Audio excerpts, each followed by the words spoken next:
Hey everybody, thanks for stopping by. In today's video, I've got 5 tips and tricks to get you drifting in Forza Horizon 6. If you stay to the end, I do have one bonus tip that may only be applicable to Moza users, but if you are using a wheel and pedal setup, this may apply to you as well while we're in like the earlier stages of Forza's release. So stay tuned to the end to check that out.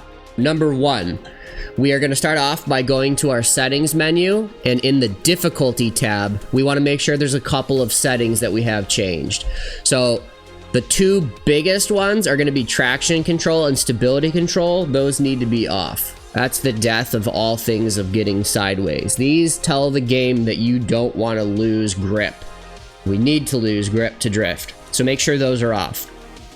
If you are on a wheel and pedal system, you need to make sure that steering is set to simulation. You don't want any type of assists controlling what you're doing with your hands. That needs to be done all from your hands. Shifting, especially if you're on a controller, this needs to be at least set to manual. However, manual with clutch does give you the ability to input like a clutch kick to keep your rev a little bit higher. Just note though that clutch kicking in this game, I'm not sure exactly what the deal is. It seems like there's something in place that doesn't make it as effective as you'd expect it to if you are familiar with drifting in other games, especially more sim-like games like Assetto Corsa, or I know CarX2 Drift Racing just came out, and that's kind of a popular one right now. Just know that you will want to try to get used to it, but it's not going to bail you out like it would in other games. So that's pretty much it for the difficulty settings in here. All right, so number 2, we're gonna go ahead and go to our garage so we can check out some car parts. This is my 350Z that I've built up and tuned for drifting. And there's a couple of parts here that you should be changing out. Horsepower is not everything. I don't suggest that you just buy the best upgrade for every single part on the car. Anywhere north of 450 horsepower is probably going to be good enough. It seems like there's a sweet spot, at least for some of these cars, around the 500 to 600 horsepower range. Once you go beyond that, it really becomes unwieldy. It takes very little from your foot to make sure that the car just takes off on you. So it's kind of hard to control. I recommend starting anywhere around like 450 to 600 horsepower, and that's kind of going to be your best bet. But what we want to check out here for number 2 is the drift transmission. We do not need 6+ gears. It's not going to kill you if you have like a regular 5 or 6 speed transmission on your car. It's not the end of the world. We definitely don't want 7 through 10. It's too many gears. We don't need that tight of a gear ratio for getting sideways. Yeah, you just don't need it. The drift transmission's perfect with a 4-speed. It's really easy to then go into our car's tuning menu and get a gear ratio that gives you the proper output and the range and the speed that you are going to be drifting in. This is the way to go, no doubt about it. Tip 2.5 kind of goes hand in hand with the 4-gear drift transmission that we bought for our car.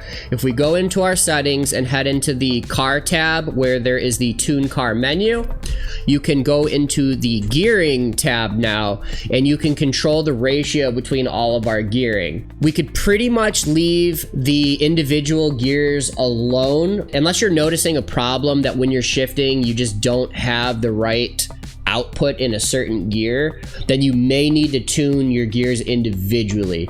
If that isn't that much of a problem, you can just worry about the final drive slider up here. We don't need a car for drifting, for normal drifting, that has a top speed of 200+ miles an hour. It's not going to do you any favors. What you can do is raise the gearing, which is going to reduce our top speed.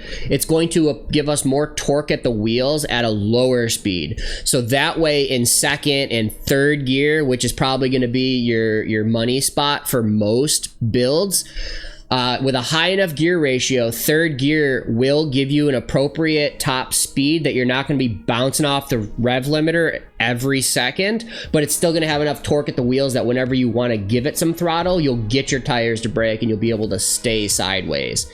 If you have all of the tuning upgrades and everything else I've recommended in this video and your car is still just not wanting to continue sideways, either you don't have snow tires on or your gear ratio needs to be adjusted.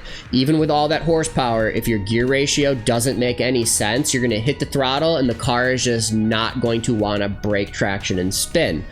And if your tires aren't spinning, the car will be gripped up and you will continue to drive forward. So that's going to be how you fix that. Number 3, we want to make sure that we install the drift differential in the car. We need to make sure that when we get on throttle, both wheels are applied the same amount of power and they work together to keep the car spinning. The steering wheel when you're drifting is, I don't even know if it's half the battle. You are controlling the car slide the entire time with your throttle input. And that's how you're going to keep that nice angle that you're familiar with. So to do that, you need to make sure that your back wheels are locked together, and the drift differential is the way for you to do that. Number 4, there is, if we look at our tire compound here, there's a whole bunch to choose from, and one of them is the drift tire compound. Now, it does work. I still had a really hard time keeping the car sideways. No matter what I did, it felt like it wanted to just grip right back up and continue forward. No matter what I did in tuning, it really was not able to keep one consistent motion through a corner. So it was very frustrating. We played with the snow tire compound, however, and the car now behaves exactly how I expected it to, coming from a simulator like Assetto Corsa and doing a lot of drifting there. Don't get me wrong, there's still a lot of differences between Forza's physics versus a game like Assetto Corsa, but they're not direct competitors. Forza Horizon is not supposed to be the most true car simulation experience. However, Forza did a wonderful job this time around. I think this game is completely 100% playable if you're coming from a simulator and that's what you expect. This game does a really, really good job. For drifting specifically, the snow tire compound made a world of difference. I'm telling you, if you haven't tried it or if you think this sounds ridiculous, put it on your car, slide around with it for 10 minutes, and leave in the comments what you think. Okay, so we're in the driver's seat right now. I kind of wanted to just show you some settings with the camera. There are, in the menu, we can change the FOV if you do play from an interior view like this. You can actually control the field of view for every camera angle. However, I'm assuming that if you are playing on a wheel, that you're probably in one of the interior views. But something a lot of people don't know now is that there is a drift camera view that you can turn on. So let me show you. Right now we have the drift camera turned off. Let me show you. Pay attention to where we're looking. Once we start sliding, see where the mirrors are. Watch how they stay in frame. See how they stay right in the same spot? Okay. Now, if we go ahead and turn on the drift camera, watch what changes. This is a game changer. But if we go to settings and we go to HUD and gameplay, we can scroll to the middle portion. Where are we at here? And we have camera view and drift camera. Turn on drift camera. Honestly, I think the stock settings are fine, but you can tune these to whatever is satisfactory to you. If you think your head is going to turn too much or whatever, this is where you adjust it. But if you are coming from a game like Assetto Corsa where you have neck effects, where it kind of turns your head into the slide, this is almost exactly the same thing and will change how you drift in the game. Watch where my mirrors are when I start turning and look at the way that everything changes. Now you can actually see where you're going when you're sideways. So, game changer. If you stuck around to the end of the video here, I have one more bonus tip. This is probably only going to apply towards Moza users. However, maybe some guys with Fanatec wheels or other systems that have the digital displays on their wheel, or if you have like an extra USB like dashboard, something like that. What we have is the telemetry readout, things like your speed, what gear you're in, tire pressure, tire temperatures, that kind of thing.